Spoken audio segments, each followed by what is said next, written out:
conocen, María es nuestra anciana, a Juan, que es el que fue el cerebro de que el pastor Bor pudiera estar aquí. Así que Juan, gracias. La iglesia de vecindario, gracias. Pastor Bor, han estado ensayando, las 4 iglesias han hecho un coro y han ensayado bastante con Ana Marta, con los pianistas, y hoy los vamos a escuchar.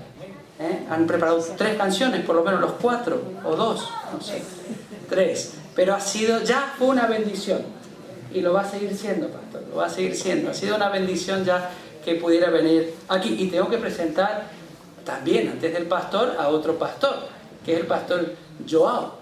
No se dice Joao, se dice Joao. Juan, ¿vale? Así que él está con nosotros, es la primera vez que está aquí y es el pastor de la iglesia de Tamaraceite, de la iglesia de vecindario, y es el pastor de jóvenes. Ya estuvo en el campamento predicando y ha sido una bendición. Así que el sábado que viene va a tener una sociedad de jóvenes a la tarde, con los jóvenes. Así que Joan, que te sientas contento aquí y bendecido. El pastor Esteban Bor, yo lo conocí al pastor Esteban Bor por aquí primero, escuchándolo, no sé en dónde, si en Argentina o en dónde. Y luego lo vi en Zaragoza y ahora tenemos el privilegio de tenerlo con nosotros. Nació en Estados Unidos, se crió en Colombia y Venezuela y sus padres trabajaron como misioneros por más de 30 años. Hago un paréntesis porque tengo que recordar que si hay hermanos aquí de iglesia que quieren dejar sus lugares para visitas y demás, también lo agradecemos. Y tengo que recordar que estas predicaciones se van a transmitir en la página www.ondasdeplenitud.org. El pastor Bor ha enseñado en seminarios, conferencias en los 5 continentes. En el continente americano ha predicado desde Alaska hasta la Argentina y desde Hawái hasta Nueva York. Durante más de 3 décadas ha servido como pastor, profesor de teología, consejero de jóvenes y evangelista. El pastor Bor es autor del popular libro evangelístico Esperanza para el planeta Tierra y recientemente ha grabado para la transmisión de la televisión una serie de 38 temas descubriendo los secretos del Génesis. En el año 2003 presentó una serie de temas, Felicidad sin Límites, programa que se transmitió en vivo a todo el mundo, ¿verdad? Desde Chicago por la televisión ABN. 2 veces al año el pastor Bor da clase Fundamentos de Teología Adventista en la escuela de California. Pastor Bor es pastor, tiene una iglesia a su cargo, que es la Iglesia Central en Fresco, California. Es director y orador de Secretos Revelados, una organización sin fines de lucro que se ocupa de producir material audiovisual sobre las grandes enseñanzas de la Biblia. Y termino diciendo que el pastor Bor ama a Dios con todo su corazón y se ha comprometido a predicar el mensaje de la Biblia con energía, con claridad, con sencillez, con profundidad y con compromiso. Aurora es la esposa, es oriunda de Colombia y tiene 2 hijos. Uno se llama Esteban, quien es director técnico de los Secretos Revelados, y una hija que se llama Jennifer, quien es licenciada en Comunicación Internacional. Pedimos al pastor que pueda ponerse de pie. ¿Y cuántos años tienen sus hijos, pastor? 38 y 34. Bueno, que el Señor lo bendiga, pastor, en toda esta semana. Gracias, pastor. Muchas gracias, pastora Adrián, por esa introducción. Fabián es la cosa. Fabián. Es un placer estar aquí en Gran Canaria después de un largo viaje, 26 horas, incluyendo escalas. Empecé en la ciudad de Fresno, donde vivo, en California. Volamos a Dallas, de Dallas a Madrid y luego de Madrid a Gran Canaria.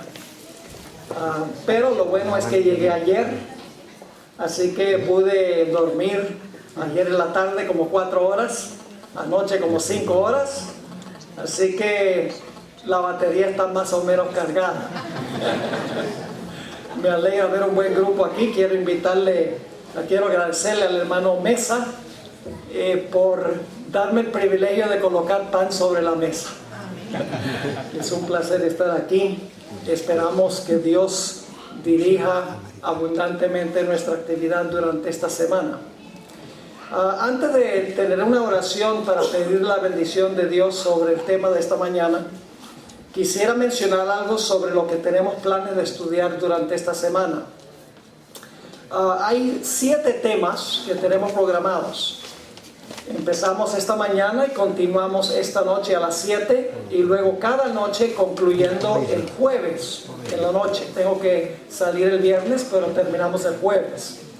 Quiero animarles a que asistan a todas las conferencias si es posible, porque vamos a llevar una hilación. No es una serie de temas independiente uno del otro. Es como una cadena. Y entonces si faltamos, nos van a faltar algunos eslabones en el proceso. Los títulos de los temas son los siguientes. Esta mañana vamos a estudiar el tema la vindicación del carácter de Dios. El tema de esta noche será un cordero sin mancha. El tema de mañana en la noche, el cordero inmolado. El siguiente tema, abogado tenemos. Luego, después de eso, el mensaje del lugar santísimo. Después de ese, viviendo sin intercesor. Y finalmente, el fin del conflicto. Los que han sido adventistas por un buen número de años se dan cuenta por los títulos que vamos a seguir la secuencia de Jesús a través del santuario. Ese va a ser nuestro estudio. El santuario y el gran conflicto a la luz del santuario. Así que esos son los temas que vamos a cubrir durante el transcurso de esta casi semana que vamos a pasar juntos. Espero que todos puedan asistir. Quiero animarles. Esto se va a transmitir por internet, y también por radio, creo. No quiero que se queden comoditos en la casa escuchando allá. Sería bueno que vengamos y disfrutemos de la amistad cristiana y de cantar juntos y de abrir la palabra del Señor juntos. Así que ojalá sea posible venir. Yo sé que los que vienen de Tenerife y de afuera tal vez no puedan, pero los que viven aquí en esta área metropolitana, quiero invitarles a que asistan. Ahora sí vamos a tener una oración para pedir que Dios bendiga el estudio de esta mañana. Oremos. Padre Celestial, venimos ante tu trono confiadamente, porque venimos en el nombre poderoso de Jesús. Venimos reconociendo nuestra insuficiencia, reconociendo que la sabiduría humana es tan poca y tan débil, y que por lo tanto necesitamos tu sabiduría, necesitamos luz del trono. Por eso pedimos en esta mañana la presencia de tu Santo Espíritu por medio del ministerio de los ángeles. Te ruego, Señor, que nos des claridad de pensamiento. Dame una voz clara y fuerte, y danos corazones dispuestos para recibir el mensaje que tienes para nosotros. De antemano, gracias, Padre, por responder esta oración, porque te lo pedimos en el nombre incomparable de nuestro Señor y Salvador Jesús. Amén. Amén. Hay doctrinas que la Iglesia Adventista del Séptimo Día comparte con otras iglesias. Por ejemplo, el sábado. La Iglesia Adventista no es la única iglesia en el mundo que observa el sábado.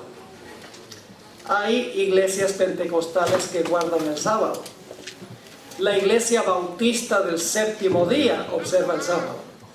Y los judíos también guardan el sábado. Así que la doctrina del sábado no es única de la Iglesia Adventista del Séptimo Día. ¿Qué diríamos de la doctrina del estado de los muertos? La Iglesia Adventista cree que los muertos no saben nada, sino hasta el momento de la resurrección. Hay por lo menos otra iglesia, es una iglesia tal vez conocida aquí, la Iglesia de los Testigos de Jehová, que tiene el mismo concepto de los muertos que la Iglesia Adventista. La iglesia adventista cree que debe cuidar el templo del Espíritu Santo, que es nuestro organismo fisiológico. Pero la iglesia adventista no es la única iglesia que tiene esa doctrina. Los mormones, por ejemplo, son muy cuidadosos con su salud. No fuman, ni toman alcohol, ni comen carne de puerco, ni hacen muchas otras cosas que son dañinas para la salud. Es decir, que la mayoría de las doctrinas de la iglesia adventista son compartidas por un grupo o por otro grupo cristiano. Pero hay una doctrina, o hay no me gusta ni siquiera decirle doctrina, pero hay un concepto que tiene la iglesia adventista que no tiene ninguna otra iglesia. Y es la doctrina o la enseñanza en cuanto al santuario. Particularmente el mensaje del lugar santo del santuario y el lugar santísimo del santuario. Todas las iglesias del mundo que yo conozca, iglesias cristianas, creen que el propósito del plan de la salvación fue el de salvar al hombre. Pero la iglesia adventista del séptimo día tiene un concepto más amplio y más profundo del plan de la salvación. Nosotros creemos que el plan de salvación no tenía el propósito principal de salvar al hombre. Cuando usted le pregunta a algún cristiano por qué vino Jesús, la respuesta que lo más probable van a ofrecer es que Jesús vino a este mundo para salvar al hombre. Pero en realidad vamos a encontrar en nuestro estudio durante el transcurso de esta semana que había un propósito más amplio, más profundo que el de salvar al ser humano. En esta serie vamos a estudiar la cosmovisión de la iglesia adventista del séptimo día. Ahora, la cosmovisión de la iglesia adventista depende de dos conceptos. Número uno, de una comprensión del santuario. Y número dos, de una comprensión del gran conflicto que existe entre el bien y el mal a nivel universal. El santuario no es una doctrina de la iglesia adventista. El santuario es la cosmovisión que unifica todas las doctrinas de la iglesia adventista del séptimo día. Es la explicación de todas las doctrinas que sostiene nuestra iglesia. Es el concepto que unifica todo nuestro mensaje. Las doctrinas de nuestra iglesia son como las partes de una obra maestra de pintura. Las doctrinas son los diferentes colores y los diferentes objetos individuales en esa obra maestra. Pero el santuario y el gran conflicto entre el bien y el mal son el cuadro en su totalidad. Es lo que junta o unifica el mensaje de la iglesia adventista del séptimo día. Ahora, quiero decir que el santuario pinta los eventos del plan de la salvación. Por el otro lado, las fiestas judías nos dan el calendario de esos eventos, es decir, cuándo esos eventos iban a ocurrir. Es decir, tenemos que estudiar juntos el santuario y las fiestas judías. Las fiestas nos dan la fecha y el santuario nos concede los eventos dentro del gran plan de la salvación. En la carta 208 del año 1906, una carta escrita por Elena White, ella dice lo siguiente: la comprensión correcta de la ministración en el santuario celestial es el fundamento de nuestra fe. Vuelvo a leer esa cita corta: la comprensión correcta de la ministración en el santuario celestial es el fundamento de nuestra fe. Es decir, el santuario es crucial para una comprensión de no solo cómo se compaginan las doctrinas de la iglesia adventista, sino una comprensión del plan de la salvación y el gran conflicto entre el bien y el mal. Ahora, quiero comenzar esta mañana leyendo una cita que encontramos en el libro Patriarcas y Profetas. Así como lo denota su nombre, es una exposición sobre las épocas de los patriarcas y los profetas en los tiempos bíblicos. Esta cita nos explica cuál es el plan amplio, el propósito amplio del plan de la salvación. Dice la cita así: pero el plan de la redención tenía un propósito todavía más amplio y profundo que el de salvar al hombre. ¿Captaron eso? El plan de la redención tenía un propósito todavía más amplio y profundo que el de salvar al hombre. Cristo no vino a la tierra solo por ese motivo. No vino meramente para que los habitantes de este pequeño mundo acatasen la ley de Dios como debe ser acatada. Y ahora viene la frase clave: sino que vino para vindicar el carácter de Dios ante el universo. ¿Qué significa la palabra vindicar? ¿Conocen la palabra exonerar? ¿Han oído la palabra exonerar? Es decir, a Dios se le ha acusado ante el universo y Dios tiene que limpiar su reputación, y lo hace en el santuario. Dios ha sido acusado, se han lanzado varias acusaciones en contra de Dios, Satanás, y Dios tiene que responder y aclarar esas acusaciones que se han lanzado contra él. Así que dice, vino para vindicar el carácter de Dios ante el universo. A este resultado, sigue la cita, a este resultado de su gran sacrificio, a su influencia sobre los seres de otros mundos, así como sobre el hombre, se refirió el Salvador cuando poco antes de su crucifixión dijo: ahora es el juicio de este mundo, ahora el príncipe de este mundo será echado fuera. Y yo, si fuere levantado de la tierra, a todos traeré a mí mismo. El acto de Cristo morir por la salvación del hombre, escuchen esto, el acto de Cristo morir por la salvación del hombre, no solo haría accesible el cielo para los hombres, sino que ante todo el universo justificaría a Dios y a su Hijo. ¿Ante quiénes? Ante todo el universo justificaría a Dios y a su Hijo en su trato con la rebelión de Satanás. Demostraría la perpetuidad de la ley de Dios y revelaría la naturaleza y las consecuencias del pecado.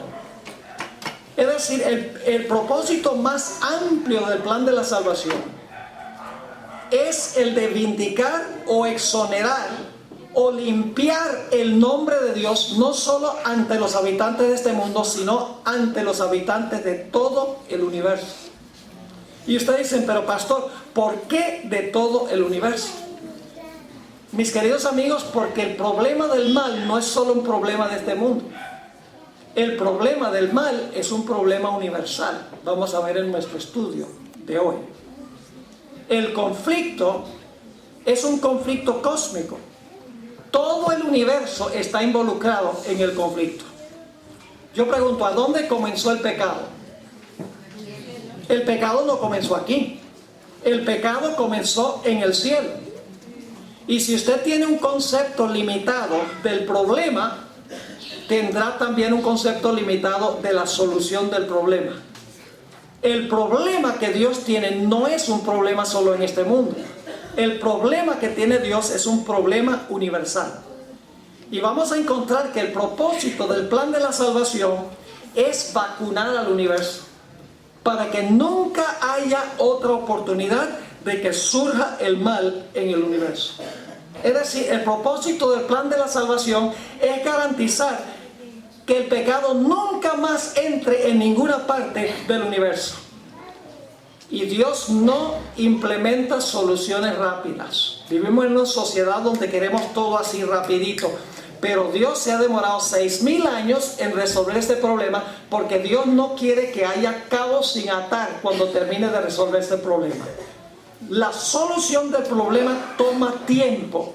Y Dios ha permitido que pase el tiempo con el fin de vindicar su carácter, de exonerar su carácter, de limpiar su nombre, no solamente ante este mundo, sino ante todo el universo. Ahora, analicemos este problema universal que tiene Dios. Job 38, 4 al 7, habla de la creación. Vamos a ver que este es un problema universal, no es un problema de este mundo. Este es el primer punto. Job 38 y el versículo 4 al 7 describe la creación de este mundo.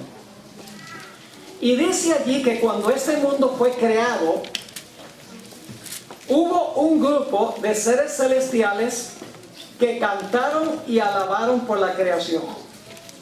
El versículo 7 particularmente de Job 38 dice que cuando Dios creó este mundo, las estrellas del alba alabaron y se regocijaron todos los hijos de Dios. Amén. Yo pregunto entonces, ¿existían ya los hijos de Dios antes de que Dios creara este mundo? Claro que sí. Ahora, los hijos de Dios, las estrellas del alba, son ángeles. Es decir, los ángeles en el cielo existieron antes que Dios creara este mundo. Porque cuando Dios creó este mundo, dice que alabaron y cantaron y se regocijaron porque Dios creó este mundo. Ahora, esto es importante porque hoy en día en muchos círculos, inclusive de iglesias cristianas, creen que los ángeles son espíritus de gente difunta que regresan a este mundo para entonces ayudarnos y para hablarnos. Ese es el concepto que tienen muchos cristianos, pero la Biblia no sostiene ese punto de vista, porque la Biblia nos dice que los ángeles ya existían antes que Dios creara este mundo, antes que existiera un ser humano. Así que no pueden ser los tales llamados espíritus de los difuntos. Son seres que Dios creó, seres que sirven a Dios a nivel de todo el universo. Es decir, los ángeles existieron antes que fuera creado este mundo. Ahora, la Biblia nos dice que en el cielo Dios tiene un santuario. Y en ese santuario celestial encontramos que Dios tiene un trono que es equivalente al arca del pacto que se encontraba en el santuario terrenal. Quiero que vayamos un momento al libro de Éxodo, si van conmigo a Éxodo, el capítulo 25 y el versículo 19 y el versículo 20, para que ustedes vean cómo era el arca del pacto. Éxodo, el capítulo 25 y el versículo 19 y el versículo 20. Hablando del arca del pacto dice: harás pues un querubín al extremo de un lado y un querubín al otro extremo del lado opuesto. De la calidad de la cubierta harás los querubines en sus dos extremidades. Y los querubines extenderán por encima las alas, cubriendo con sus alas la cubierta, sus caras la una enfrente de la otra, mirando a la cubierta las caras de los querubines. Es decir, en cada lado del arca del pacto, en el cielo, había un querubín. Se conoce como querubines cubridores porque con sus alas cubrían encima de donde se manifestaba la gloria de Dios. Ahora, la pregunta clave es: ¿quiénes en realidad eran esos dos seres que se encontraban en la presencia de Dios? Bueno, sabemos quién era uno. Según la Biblia, ¿quién se sienta a la diestra de Dios? A la diestra de Dios está sentado Cristo Jesús. A través de toda la Biblia usted puede leer múltiples textos, inclusive en el Antiguo Testamento, el Salmo 110: siéntate a mi diestra hasta que ponga por estrado tus pies a tus enemigos. Es decir, a la diestra de Dios se encuentra Cristo Jesús. Pero había otro ser que se encontraba en el otro extremo del arca, y ese personaje se llamaba Lucifer, el portador de luz. Dos seres, uno a un lado del arca, el Hijo de Dios, y el otro al lado del arca, un ser creado, Lucifer, porque Jesús no fue creado, Lucifer era creado. No eran iguales. Jesús, como mencioné, era el Hijo unigénito de Dios, mientras que Lucifer fue un ángel creado. No eran iguales. El Hijo de Dios estaba en un nivel más alto que Lucifer. Pero la Biblia nos dice, y el Espíritu de Profecía confirma, que el ser que se encontraba a la diestra de Dios, que se encontraba a la izquierda del trono de Dios, sintió envidia de la posición de Jesús. Y se creó un conflicto entre estos dos seres en el cielo. Quiero leerles una cita que encontramos en el libro Primeros Escritos, página 145, a donde se habla de esta controversia, de este conflicto original que llegó a existir en el cielo, porque la Biblia dice que en la tierra había un arca del pacto que Dios mandó a Moisés que construyera, pero en el libro de Hebreos dice que el santuario terrenal era una copia del santuario celestial. Es decir, que el santuario celestial también hay un arca del pacto, con la ley de Dios por dentro, y a cada lado del arca un querubín, porque el terrenal era una sombra del celestial. Ahora fíjense lo que dice esta cita. Satanás fue una vez un ángel a quien se honraba en el cielo, el que seguía en orden a Cristo. El que seguía en orden a Cristo, es decir, no era igual a Cristo, era el Padre, y luego Cristo estaba sujeto a la voluntad del Padre, y entonces estaba Lucifer, quien estaba sujeto a la voluntad de Cristo. Ahora sigue diciendo, su semblante, como el de los otros ángeles, era benigno y denotaba felicidad. Su frente alta y espaciosa indicaba poderosa inteligencia. Su figura era perfecta y su porte noble y majestuoso. Ahora escuchen esto. Pero cuando Dios dijo a su Hijo, cuando Dios el Padre le dijo a su Hijo, hagamos al hombre a nuestra imagen, Satanás sintió celos de Jesús. Recuerden que en Génesis 1:26 un ser le dice al otro, hagamos al hombre a nuestra imagen. Tiene que haber sido el Padre hablándole a Cristo, porque dice a nuestra imagen. Es decir, el personaje a quien se le habla es imagen igual que el Padre. Así que dice, pero cuando Dios dijo a su Hijo, hagamos al hombre a nuestra imagen, Satanás sintió celo de Jesús. Deseó que se le consultase acerca de la formación del hombre. Y porque esto no se hizo, se llenó de envidia, celos y odio. Deseó recibir los más altos honores después de Dios en el cielo. Y allí se originó la controversia. No se originó aquí en la tierra, se originó en el cielo. Involucrados estaban Cristo y Satanás. El gran conflicto es un conflicto entre Cristo y Satanás. No es primordialmente entre nosotros y Satanás, es entre Cristo y Satanás, y tuvo su origen en el cielo. Y la Biblia nos dice que Lucifer quiso ocupar el mismo trono de Dios. Note lo que dice Isaías 14 y el versículo 12 al 14. Isaías 14 y el versículo 12 hasta el versículo 14. Aquí describe a este personaje Lucifer, quien era un ser creado, era un ángel. Jesús no era ningún ángel. El Señor Jesucristo era Dios en todo sentido de la palabra, igual a Dios, el Hijo de Dios. Y dice ahí en Isaías 14, 12 al 14. ¿Cómo caíste del cielo, oh lucero, hijo de la mañana? Cortado fuiste por tierra, tú que debilitabas a las naciones. Tú que decías en tu corazón. Ahora fíjense cuáles eran las aspiraciones de él. Subiré al cielo, en lo alto junto a las estrellas de Dios. ¿Qué representan las estrellas? Los ángeles, sí. Subiré al cielo, en lo alto junto a las estrellas de Dios levantaré mi trono. Y en el monte del testimonio me sentaré, a los lados del norte, sobre las alturas de las nubes subiré, y seré ¿qué? Y seré semejante al Altísimo. Imagínense eso. Y este conflicto está pasando en el cielo. Todavía la tierra no ha entrado en perspectiva. El problema del mal es un problema universal.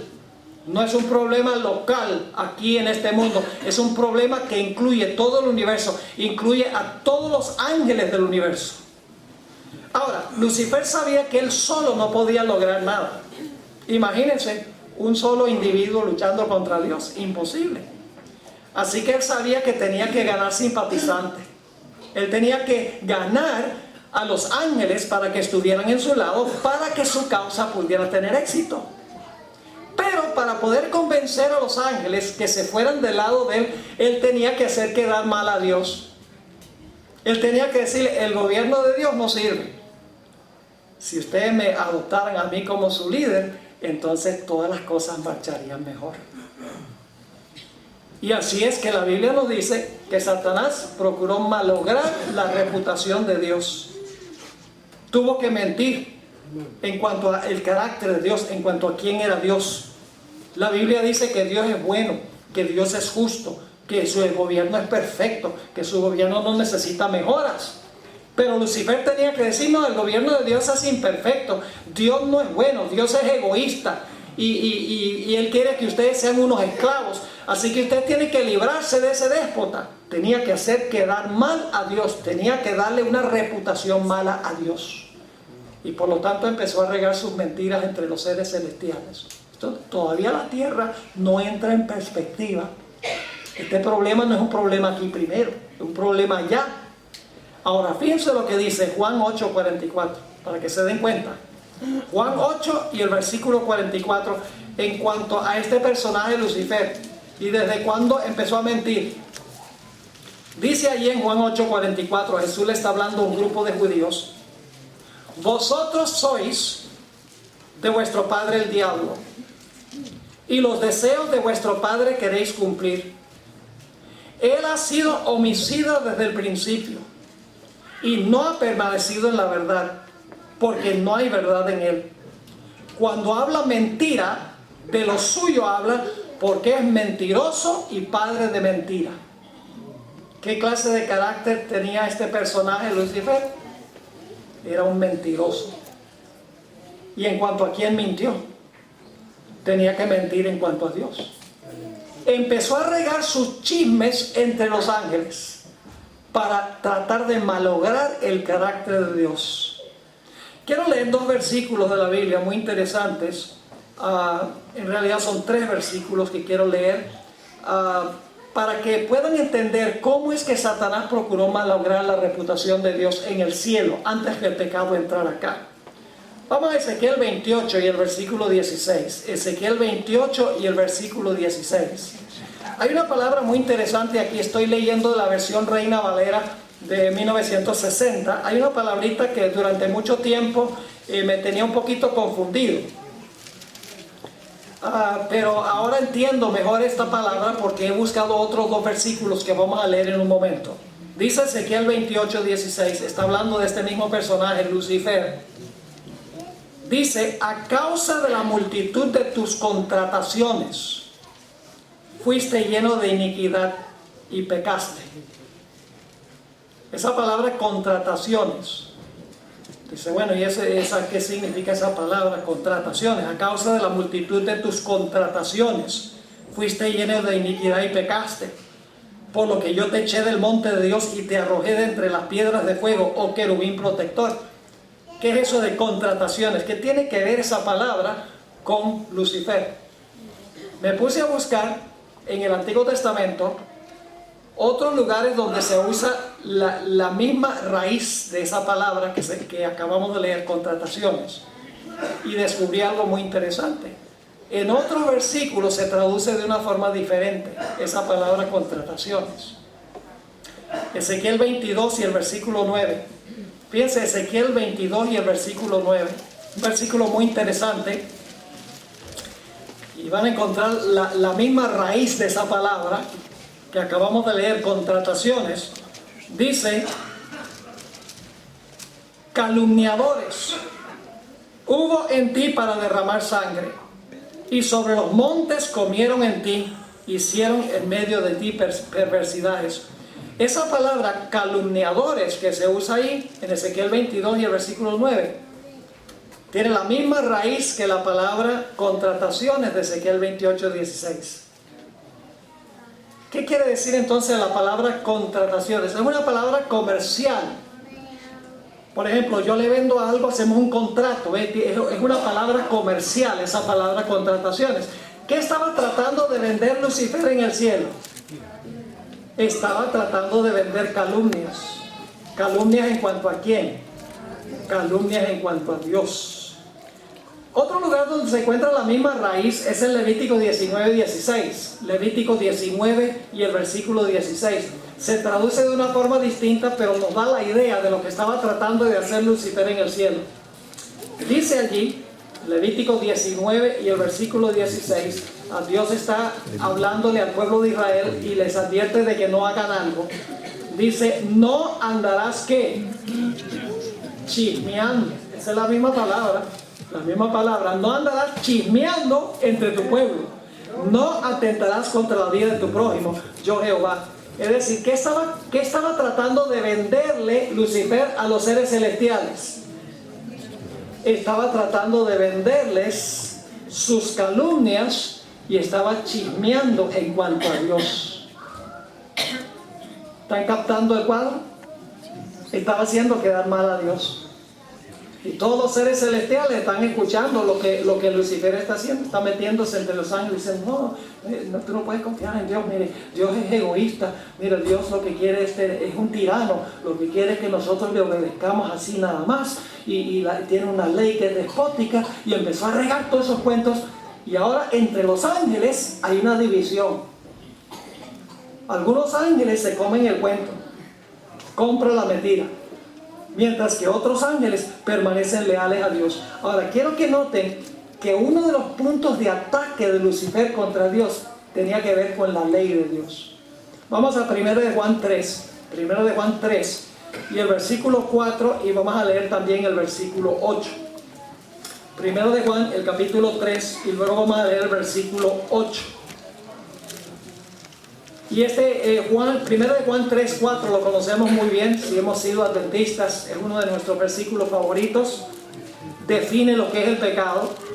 Dice, todo aquel que comete pecado infringe también la ley, pues el pecado es ¿qué? Infracción de la ley. Otras versiones dicen, es la transgresión de la ley. ¿Qué es pecado? Quebrantar la ley. Ahora vamos a anotar el versículo 8. Versículo 8 dice, el que practica el pecado es del diablo, porque el diablo peca desde el monte Sinaí. Es para ver si todavía están conmigo. Sí, porque algunos dicen que la ley se dio por primera vez en el monte Sinaí.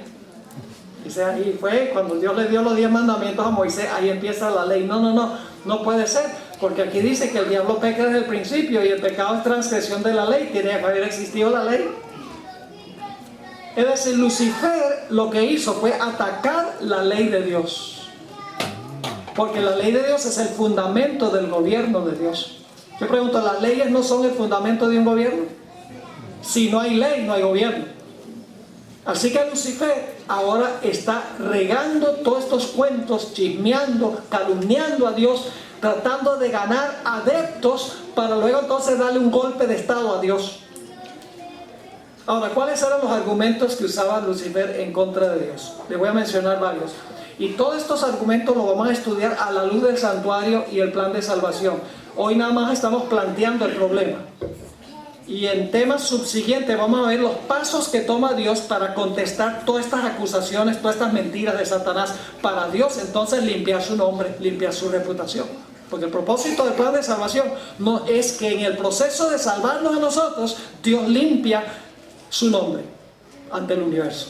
Es decir, hay un plan más grande. El de salvar al hombre sí, pero en el proceso de salvar al hombre, entonces Dios ahora va a exonerarse, Dios se va a vindicar, se va a justificar ante el universo por las acusaciones que le ha lanzado Satanás en contra de Dios. Primera acusación de Satanás contra Dios. Tú haces acepción de personas porque tú consultaste a tu hijo y no me consultaste a mí. ¿Ves? Tú tienes favoritos. ¿Por qué lo consultas a él y no me consultes a mí? Tú le das privilegios a tu hijo que no me das a mí. ¿Y por qué razón? Dios hace acepción de personas. Fue una acusación. Otra acusación fue que Dios guarda secretos. El Espíritu de Profecía nos dice que Dios compartió con Jesús los secretos del plan de la creación. y no quiso compartir eso con Lucifer. Entonces Lucifer decía, Dios guarda secretos que solamente le comparte al favorito. Otra acusación de Satanás: la ley de Dios nos quita la libertad. Es una ley despótica, es la ley de un tirano, nos quita la libertad. Otra acusación de Lucifer contra Dios: Dios es egoísta, porque Él quiere que todo el mundo haga lo que Él dice, quiere que todo el mundo le sirva, pero no está dispuesto de levantar un solo dedo para servir. Otra acusación: Dios es absoluta justicia, y si tú desobedeces la ley de Dios, te va a destruir. No hay cabida para misericordia, porque Dios ha dicho que si se levanta su ley, muerte instantánea. Así que no te va a perdonar. Dios es un justiciero, es un tirano. Otra acusación decía: mire, si me ponen a mí como gobernante, las cosas van a andar mejor, pues yo voy a quitar la ley y todo el mundo va a ser libre. Todo el mundo va a ser libre para hacer lo que quieran. Y entonces yo voy a tener un gobierno no egoísta, sino un gobierno en pro de todo el mundo. Esas eran las acusaciones de Lucifer contra Dios. Y la Biblia nos dice que una tercera parte de los ángeles se comieron el cuento. Yo pregunto, ¿tienen que haber sido bien poderosas las acusaciones de Satanás, aparentemente, superficialmente, para ganarse una tercera parte de los ángeles? Claro que sí. El pecado no comenzó aquí, el pecado comenzó allá. Y por lo tanto la solución no es solo para acá, la solución es para allá también. ¿Me están entendiendo el punto? Clave. Este concepto lo tiene la Iglesia Adventista.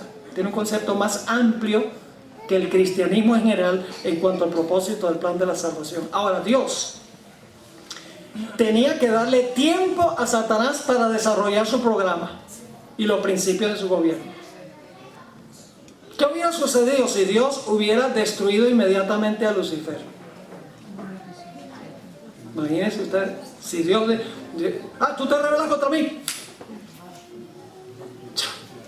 un rayo, desaparecido. ¿Hubiera sido un problema eso? Claro. ¿Qué hubieran pensado los seres celestiales? Este dijo que era tirano y mira, que si desobedecían la ley no había misericordia. El que no obedece a Dios lo desaparece.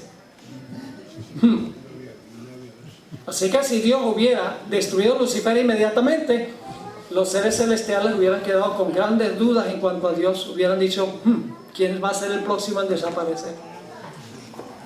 Y hubieran servido a Dios por temor y no por amor. Así que la solución de Dios tenía que ser a largo plazo. No podía ser una solución así rápida, inmediata. Tenía que ser una solución a donde Dios permitiera que Lucifer desarrollara su programa de gobierno. A donde Lucifer mostrara los frutos del estilo de gobierno que él quería implementar, para que todo el universo pudiera entender cómo hubiera sido el universo si Dios hubiera permitido que Satanás ocupara el trono. ¿Sí me están entendiendo o no? Dios tenía que darle tiempo a Lucifer, a Satanás, para que madurara su programa, para que todo el universo pudiera ver quién tenía razón, Lucifer o Dios. Quiero leerles un par de citas muy interesantes sobre este asunto. Uno se encuentra en Patriarcas y Profetas y el otro en El conflicto de los siglos, sobre este conflicto original. Fíjense lo que dice esta cita. Principió Lucifer por insinuar dudas acerca de las leyes que gobernaban a los seres celestiales. ¿Sembró dudas en cuanto a qué? En cuanto a las leyes que gobernaban a los seres celestiales. Yo pregunto, ¿las leyes son buenas o malas? Hay muchos cristianos que dicen, no, la ley hay que quitarla, fue clavada a la cruz. Están repitiendo lo mismo que dijo Lucifer en el cielo. Yo le pregunto, ¿cómo les gustaría a ustedes que se eliminaran todas las leyes de tránsito? ¿Les gustaría que se eliminaran? ¿Serían mucho más libres para manejar? Sí, claro, podría manejar a la velocidad que quiere. No tiene que hacer un pare, no tiene que ceder la vía. Todo el mundo sería libre para matarse. ¿Son buenas las leyes de tránsito? ¿Quitan la libertad? No, protegen la libertad. Pero dice aquí esta cita: principio por insinuar dudas acerca de las leyes que gobernaban a los seres celestiales. Ahora escuchen, sugiriendo que aunque las leyes fueran necesarias para los habitantes de los mundos, porque también no solamente están involucrados los ángeles, también Dios había creado otros mundos con habitantes en esos mundos, santos y perfectos. Y hay en la Biblia textos que insinúan que hay vida en otros mundos. Y por ejemplo, Billy Graham, el gran evangelista, en varios de sus escritos dice: yo creo que en otros mundos tiene que haber habitantes. Es imposible que Dios en todo este universo tan grande tenga solo un mundito con gente. Es decir, estaban involucrados los habitantes de los otros mundos también, los ángeles, todos los seres celestiales, los habitantes de los otros mundos están mirando. Y Lucifer dice que las leyes, aunque fuesen necesarias para los habitantes de los mundos, los ángeles, siendo más elevados, no necesitaban semejantes restricciones, porque su propia sabiduría bastaba para guiarlos. Es decir, los ángeles no necesitan leyes porque les va a salir el bien del corazón. Sigue diciendo: ellos no eran seres que pudieran acarrear deshonra a Dios. Todos sus pensamientos eran santos, y errar era tan imposible para ellos como para el mismo Dios. La exaltación del Hijo de Dios como igual al Padre fue presentada como una injusticia cometida contra Lucifer. Es decir, el hecho de que el Padre trató a Jesús como un igual que él dice: eso es injusto. Así que dice: la exaltación del Hijo de Dios como igual al Padre fue presentada como una injusticia cometida contra Lucifer, quien, según se alegaba, tenía también derecho a recibir reverencia y honra. Si este príncipe de los ángeles pudiese alcanzar su verdadera y elevada posición, ello redundaría en grandes beneficios para toda la hueste celestial, pues era su objeto asegurar la libertad de todos. Interesante. La otra cita la encontramos en el Conflicto de los Siglos, 554, donde dice que Lucifer reiteró su aserto de que los ángeles no necesitaban sujeción, sino que debía dejárseles seguir su propia voluntad, que los dirigiría siempre al bien. Denunció los estatutos divinos como una restricción de su libertad y declaró que el objeto que él perseguía era asegurar la abolición de la ley para que, libres de esta traba, las huestes del cielo pudiesen alcanzar un grado de existencia más elevado. ¿Están captando cuál es la situación? Yo voy a eliminar las leyes, todo el mundo va a ser libre. Si me ponen a mí como el gobernante, y todo le va a ir bien a la gente. Y a este también favorece a él. ¿Y por qué lo favorece a él y no a mí? Dios tiene favoritos. Pero si ustedes me ponen a mí, todos vamos a ser iguales. Y yo no voy a ser justiciero, pura misericordia y amor. Decía él. Y los ángeles empezaron a cuestionar. Dicen: oye, está interesante los argumentos. ¿Será que Dios es así? Y empezó a sembrar dudas en la mente de los seres de otros mundos y en la mente de los ángeles. Y ahora de repente en el cielo hay discordia, hay una riña en el cielo, hay una guerra en el cielo. ¿Qué? ¿Guerra en el cielo? Claro que sí. Noten Apocalipsis 12, 7 al 9. Apocalipsis 12 y el versículo 7 al 9. Aquí viene el intento de hacer el golpe militar a Dios. Dice allí, en este pasaje muy bien conocido: después hubo una gran batalla en el cielo. ¿Dónde fue la batalla? En el cielo. ¿El problema del mal es primero aquí o primero allá? Primero allá. Entonces, ¿dónde hay que resolverlo? No solo aquí, allá. Dios tiene un problema universal, un problema cósmico. Y eso exige una solución cósmica, una solución universal. En este sentido es que la iglesia adventista tiene un concepto más amplio que las demás iglesias cristianas, Porque vamos a encontrar que en el santuario es que Dios toma los pasos para limpiar su nombre, para exonerar su nombre, para vindicar, para justificarse ante el universo. En el santuario Dios ilustra cómo es que Él lo va a hacer. Dice en Apocalipsis 12:7, después hubo una gran batalla en el cielo. Miguel y sus ángeles. ¿Quién es Miguel? Ahora, no crean que Miguel es el primer, como dicen los testigos de Jehová, fue el primer ángel creado por Dios. No, Miguel es un nombre que se le da a Jesús. Significa quién es como Dios. El nombre Miguel significa quién es como Dios. Micael. Es un desafío. Siempre que aparece el nombre Miguel en la Biblia, está en conflicto con Satanás. Cada vez que aparece, está en conflicto con Satanás. Y su nombre significa quién es como Dios. Es decir, es un nombre que se le da a Jesús, pero Jesús no es un ángel. Jesús es el unigénito Hijo de Dios. Igual a Dios. En atributos, es Dios en todo sentido de la palabra. Lucifer no era Dios, era una criatura. Así que dice, Miguel y sus ángeles luchaban contra el dragón. Y luchaban el dragón y sus ángeles. Pero no prevalecieron. Es decir, Lucifer y sus ángeles. Ni se halló ya lugar para ellos en el cielo.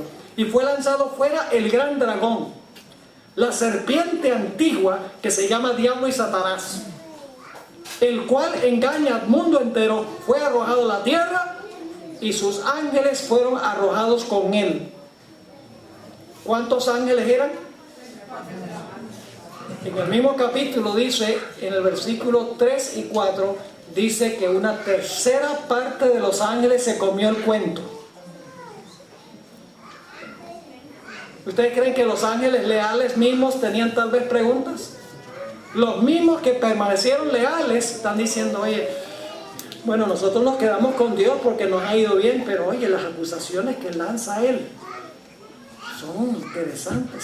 ¿Será posible que Dios es así? Bueno, nos mantenemos con Él ahora, pero había dudas en todo el universo en cuanto a Dios, su gobierno, su ley, su misericordia, su justicia, su amor. En cortas cuentas, había dudas en cuanto a su carácter. Y por lo tanto era necesario aclarar ese asunto ante el universo. Pero ahora el problema se complicó. Porque ¿a dónde fue a parar este rebelde? El que quería darle golpe militar a Dios vino a parar a la tierra, dice aquí, con sus ángeles. ¿Y a dónde se apareció? En el huerto del Edén. Dios entonces creó al hombre.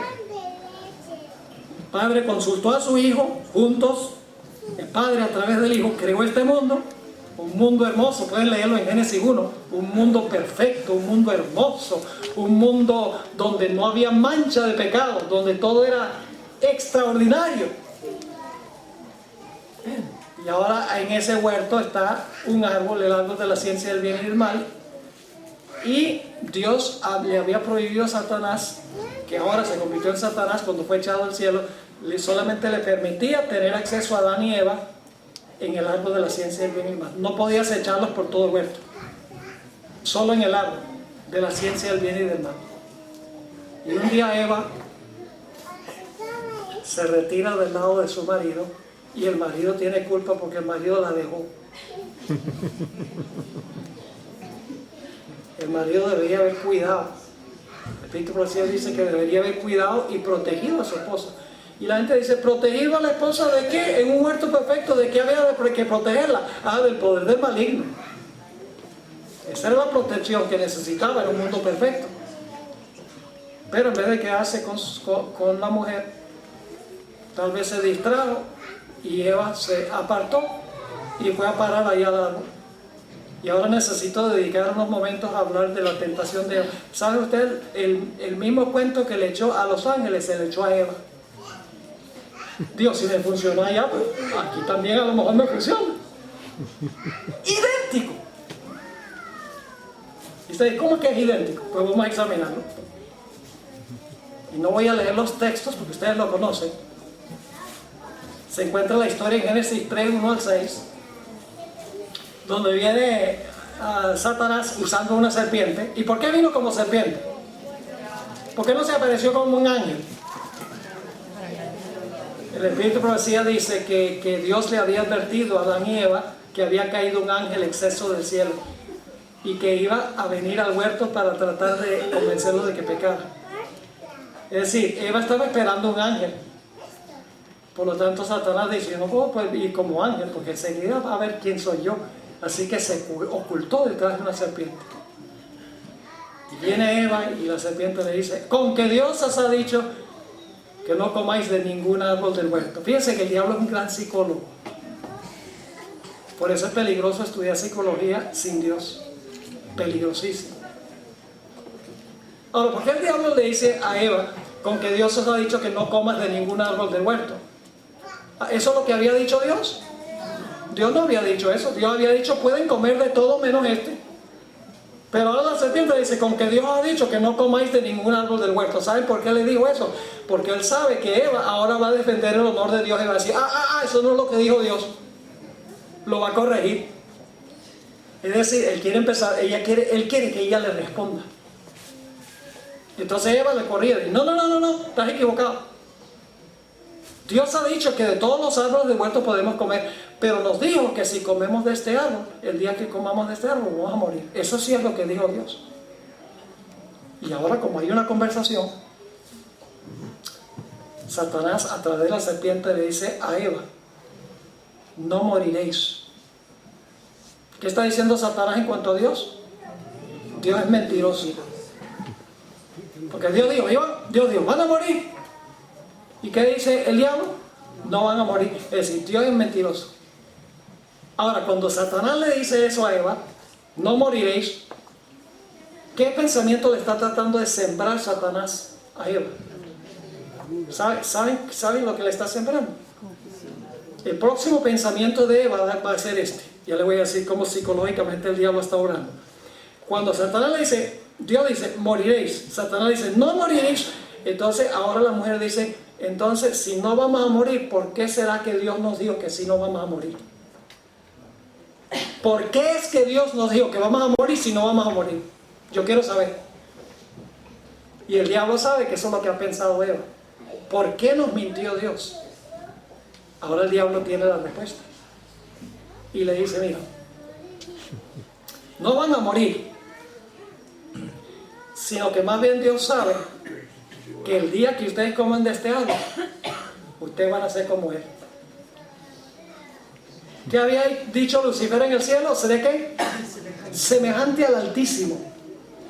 Y dijo que Dios es mentiroso y quería hacer quedar mal a Dios. Ahora quiere ganar a Eva. Y dice, no moriréis, mas sabe Dios. Dios sabe algo que les está ocultando.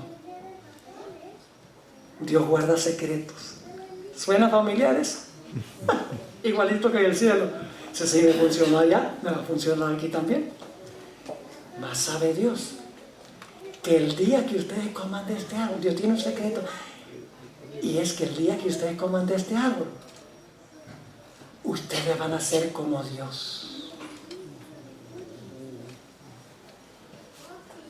¿Sabe lo que le está diciendo Satanás a Eva? Escuchen bien lo que le está diciendo. Ahora te voy a decir por qué Dios dijo que no coman del árbol. Dios quiere que ustedes sean ciegos. Porque dice, serán abiertos vuestros ojos. ¿Verdad? Es decir, ¿qué le está diciendo Satanás a Eva? Le está diciendo, Dios quiere que ustedes estén ¿qué?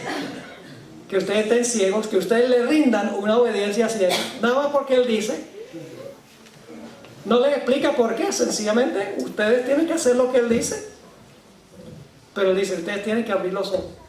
Dios sabe que el día que ustedes coman de este árbol, ustedes van a ser como Él. Y ahora escuchen bien. Y Dios es el único que quiere ser Dios, Él no quiere rivales. Dios sabe que si ustedes comen de este árbol van a ser igual a Él, y entonces Él ya va a tener rivales, va a tener otra gente igual que Él. ¿Están entendiendo las implicaciones de esta acusación?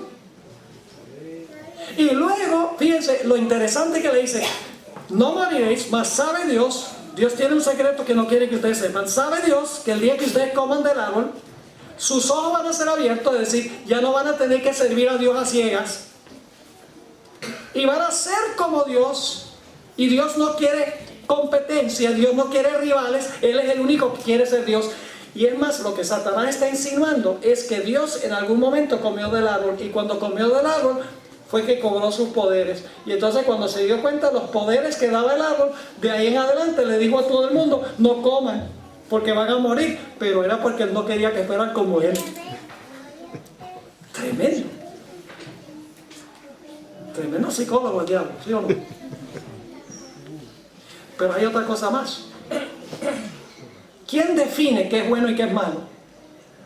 ¿Quién es el que define qué es bueno y qué es malo? Dios. ¿Y a dónde se encuentra la definición? En su ley. En su ley se define lo que es bueno y automáticamente lo que es contrario a la ley es pecado, es malo. Es decir, el que define el bien y el mal es ¿quién? Dios. Pero ¿qué le dijo Satanás a la mujer? Dice, serán abiertos vuestros ojos y seréis como Dios, sabiendo el bien y el mal. ¿Saben lo que le está diciendo Satanás? Ahí va. Le está diciendo, ustedes no necesitan depender de Dios para saber qué es bueno y qué es malo. Si ustedes comen del árbol, ustedes mismos, sin necesidad que Dios les diga, van a saber qué es bueno y es malo. Es decir, Dios no define el bien y el mal. El bien y el mal, la definición va a salir de tu propio corazón. ¿Me están entendiendo las implicaciones de esta acusación? ¿A quién está tratando de hacer quedar mal? A Dios. Mire, Dios es mentiroso, Dios guarda secretos, Dios quiere que ustedes le sirvan a ciegas. Dios no quiere rivales.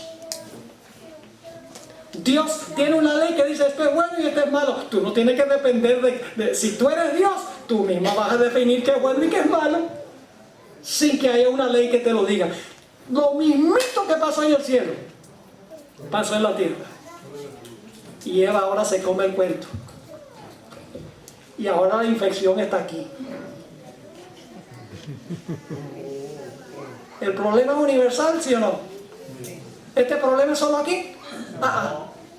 Esto es un problema cósmico, un problema que cubre todo el universo. Y escuchen bien, un problema cósmico, un problema universal exige una solución universal. Porque no es suficiente salvar al hombre. En el proceso de salvar al hombre, Dios tiene que revelar quién es en verdad Él, cómo es su carácter, para contestar las acusaciones de Satanás. ¿Sabe usted que todo el universo está contemplando lo que está pasando aquí?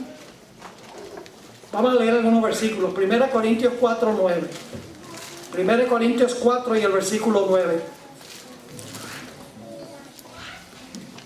Piense lo que dice aquí.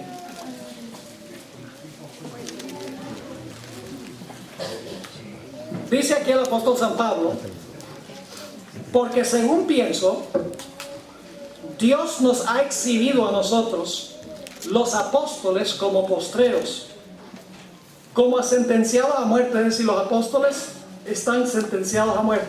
Y ahora escuchen, pues hemos llegado a ser espectáculo al mundo, a los ángeles y a los hombres. Voy a leerlo de la Nueva Versión Internacional, que es más clara. Dice, hemos sido hechos un espectáculo al universo entero, a los ángeles al igual que a los hombres. ¿Somos un espectáculo de qué? Del universo entero, los ángeles y también ¿a quiénes? A los hombres. ¿Y saben la palabra espectáculo que se usa allí? Es la palabra griega teatron, de donde viene la palabra teatro.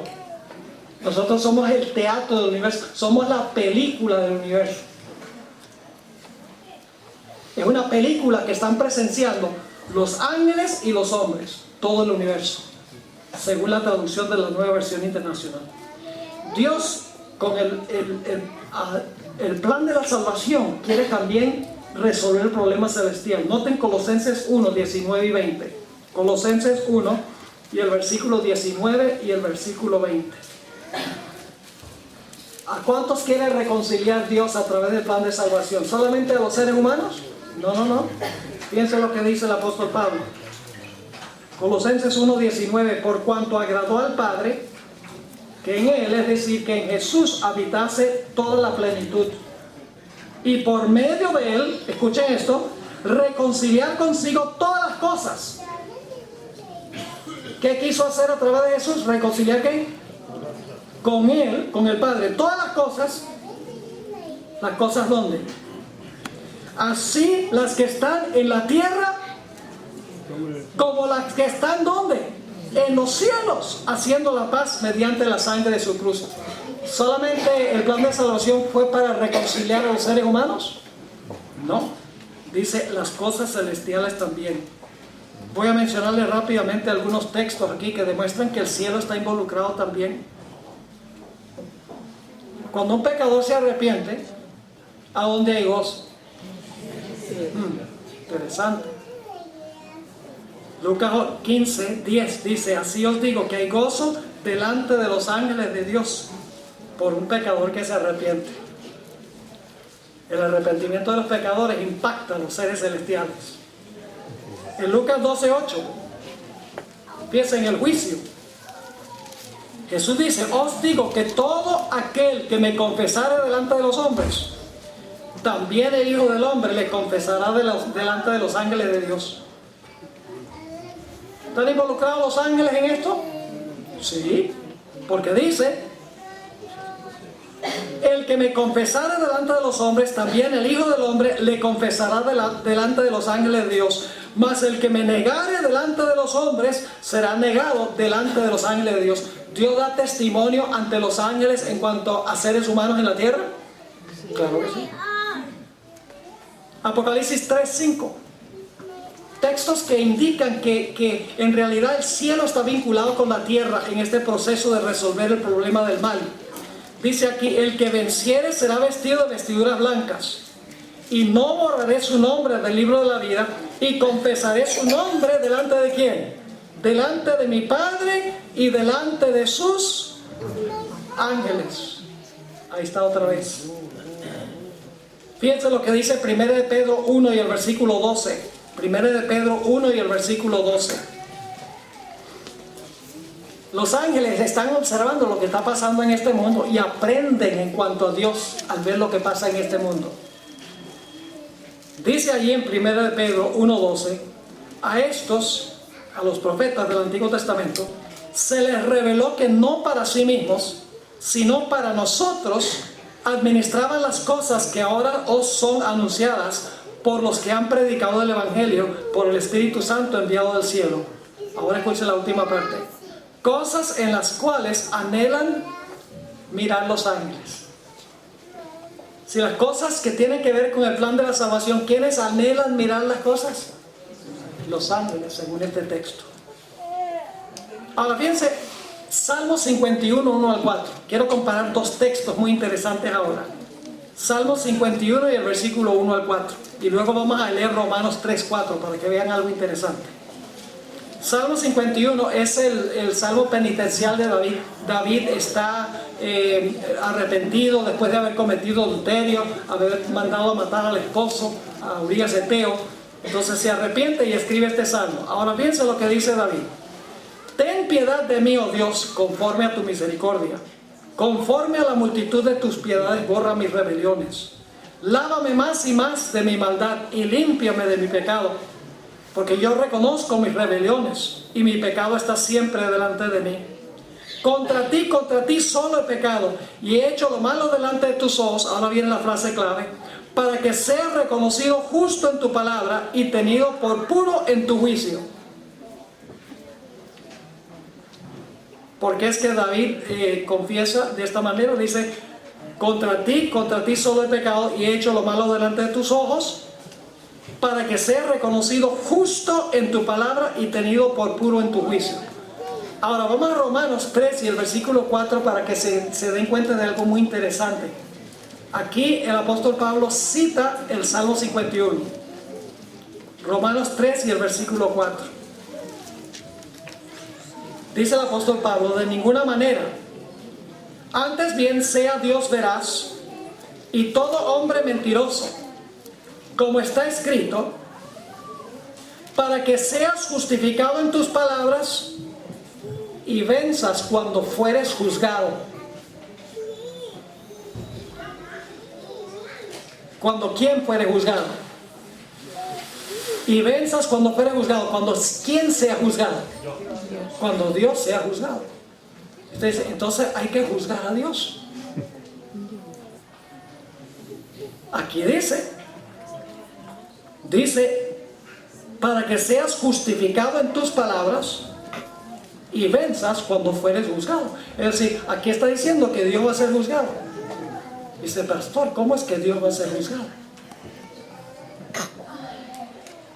No lo digo yo, lo dice la palabra de Dios. Es decir, ¿será posible que el juicio que Dios va a hacer es un juicio para que las acusaciones contra Él sean aclaradas y se le eche la culpa al que realmente es culpable? Ese es el propósito del juicio y lo vamos a estudiar durante el transcurso de esta semana. Ahora, no podemos terminar sin cubrir 2 o 3 puntos más. ¿Cuáles son los grupos que están involucrados en este conflicto entre el bien y el mal? Grupo número 1. Esto es muy importante lo que vamos a cubrir ahora. Grupo número 1. Los seres celestiales que son fieles. Ya vimos eso. ¿Quiénes son los grupos celestiales que son fieles? Dios. ¿Quiénes más? Los ángeles que permanecieron fieles. ¿Y quién más? ¿Quiénes más? Los habitantes de los mundos que nunca pecaron. ¿Ok? Es decir, hay el primer grupo de los que están involucrados en este problema son Dios, los ángeles y los seres de otros mundos. Segundo grupo, seres terrenales que son fieles. En primer lugar están los justos que vivieron por Cristo y murieron. Esos están involucrados. También están involucrados los que van a estar vivos cuando Cristo venga. Es decir, entre los justos hay dos subdivisiones. Uno, los justos que murieron en Cristo, y los justos que están vivos cuando Cristo venga. Es decir, hay un grupo celestial, Dios, los ángeles y los habitantes de otros mundos son el grupo celestial. Luego hay un grupo terrenal que es fiel, que son los que murieron en Cristo y van a resucitar cuando Cristo venga, y los que están vivos cuando el Señor Jesucristo venga. Luego entonces hay un tercer grupo que son los seres celestiales infieles. ¿Quiénes son esos seres celestiales infieles? Satanás y sus ángeles. ¿De acuerdo? Son los infieles. Y luego hay un cuarto grupo que es el grupo de los seres terrenales infieles. ¿Y quiénes son los seres terrenales infieles? Los que han rechazado a Cristo Jesús como Salvador personal. 4 categorías. Y Dios, al resolver el problema del pecado, tiene que convencer a los 4 grupos que Él ha obrado correctamente en el gran conflicto entre el bien y el mal. Repito, ¿cuáles son los grupos? Un grupo de seres celestiales fieles, que son Dios, los ángeles y los habitantes de otros mundos. Segundo, los seres terrenales fieles, los justos que murieron en Cristo y van a resucitar, y los que están vivos cuando Cristo venga. Tercer grupo celestial infiel, Satanás y sus ángeles. Y el cuarto grupo, seres terrenales infieles, que son los impíos. Ahora, ¿cómo va a convencer Dios a estos 3 grupos? A estos grupos que mencioné, que son en realidad 4 grupos, según la división que dimos. ¿Cómo es que Dios va a persuadir a todos estos seres en todo el universo que Él tiene razón y que Satanás está equivocado y que es un mentiroso? Dios lo hace desempeñando un juicio que consta de 3 etapas. El juicio que hace Dios tiene 3 etapas. Y usted dice, ¿cuáles son esas etapas? Antes de decirle cuáles son esas etapas donde Dios va a exonerarse o vindicarse ante todos estos grupos, necesito mencionarles que para la mayoría de los cristianos el juicio es un evento. Para la iglesia adventista el juicio es un proceso. Para la mayoría de los cristianos le dicen, ¿cuándo es el juicio? Dicen, cuando Cristo venga. Destruye a los malos y salva a los buenos. Ese es el juicio. Pero en la iglesia adventista nosotros creemos que el juicio es un proceso que dura siglos. El proceso empieza en 1844 con el juicio de los justos que aceptaron a Cristo como Salvador. Luego, después de eso, hay otra etapa del juicio que es durante los 1000 años, durante el milenario. Ese juicio dura 1000 años. Y después de los 1000 años hay otro juicio de todos los impíos que resucitan después de los 1000 años. Es decir, el juicio no es un evento, el juicio es un proceso que consta de 3 etapas. La primera etapa, una etapa premilenial. La segunda etapa, una etapa milenial. Y la tercera etapa, una etapa postmilenial. Dura muchísimo tiempo. Y usted dice, ¿por qué Dios hace un juicio tan largo? Escuchen bien. Porque Dios va a usar este juicio como la forma de vindicarse ante todos los grupos del universo.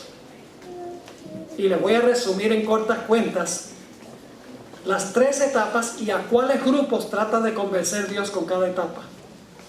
Los únicos que serán juzgados antes de la segunda venida de Jesús son aquellos que profesaron el nombre de Cristo Jesús, los que se van a salvar. Son los únicos que son juzgados antes de la segunda venida. ¿Y a quiénes quiere convencer Dios en esa etapa del juicio?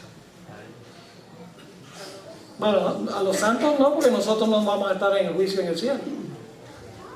¿A quiénes trata de convencer en esa etapa del juicio? A los ángeles celestiales y a los seres de otros mundos. Yo pregunto, cuando Cristo venga, ¿qué va a hacer Jesús con los que fueron fieles? Se los va a llevar al cielo. ¿Necesita hacer un juicio antes de eso para demostrar al universo a quienes tiene derecho de llevarse? Claro que sí. O decía, no hay ninguna urgencia de juzgar a los impíos, porque ellos se van a quedar acá. Pero antes de la segunda venida es indispensable juzgar a los que profesaron el nombre de Cristo, porque cuando Cristo venga se los va a llevar. Pero antes de llevárselos tiene que haberse demostrado en el juicio que Dios tiene derecho de llevárselos.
Vamos a orar. Grande y maravilloso Dios, gracias damos a ti, Señor, por la oportunidad que nos has dado de venir a alimentarnos espiritualmente esta mañana. Querido Jesús, te agradecemos también por el privilegio que tenemos de tener al Pastor Bord con este lindo mensaje para cada uno de nosotros. Que este mensaje, Padre, podamos interiorizar en nuestro corazón y en nuestra mente y podamos también, Señor, transmitir a otras personas. Querido Dios, gracias damos por todas las bendiciones, por un sábado más que nos has proporcionado. Y también clamamos a ti, Señor, que siga con nosotros al decorrer este día y que tu Santo Espíritu siga dando esta armonía que estamos esta mañana. Querido Jesús, nos bendiga con tu presencia. Es lo que te rogamos en tu santo nombre. Amén. Amén.